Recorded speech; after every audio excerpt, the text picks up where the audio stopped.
I then called British Standards, because obviously you have to crash test these things. I wonder when you're going to call us. It's going to be very difficult, but if you come, we'll have a look. So I went to British Standards and we crashed our first seat. The test seat itself is only 800 millimeters wide to take a regular child seat. So when I put the Multimac on it, the two outer seats were kind of overhanging it all. So it's pretty unfair.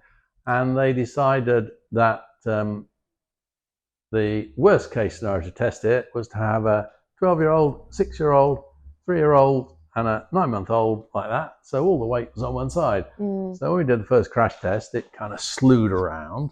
And so that didn't work. So I went home, redesigned it, went back again.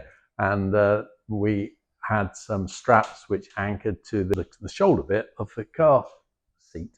And in order to make that the same width as a real car, I had a bit of steel made and painted it yellow to match and put that on.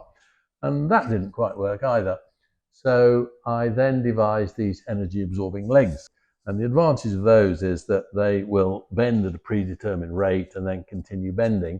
And that actually accommodated the fact that you could have one newborn in it, or you could have 4 12-year-olds, 5 kilograms or 150 kilograms. Huge, huge difference, really. And the test seat didn't have a floor. It was just a chair on rails. So I made a floor. And every time I went there, I bolted my floor on, and the legs were on, and we did the crash test. And then eventually, the 7th attempt, it passed the test. So it was great. That was on the 11th of the 11th, 1999. And the guys at British Standards said, well, we can't give you an approval. And I said, why not? And they said, because you modified the test rig. And I said, how have I modified the test rig? And they said, you put a floor on. So I said, well, every car I've been in has had a floor. And they said, well, in this 100-page document, it doesn't mention a floor. So I said, precisely, it doesn't say you can't have one. And they said, well, we don't have the authority to give you a pass. So I said, why didn't you tell me this 2 years and £50,000 ago? And they said, well, to be honest, we never thought you'd make it work. So we didn't think we'd be having this embarrassing conversation.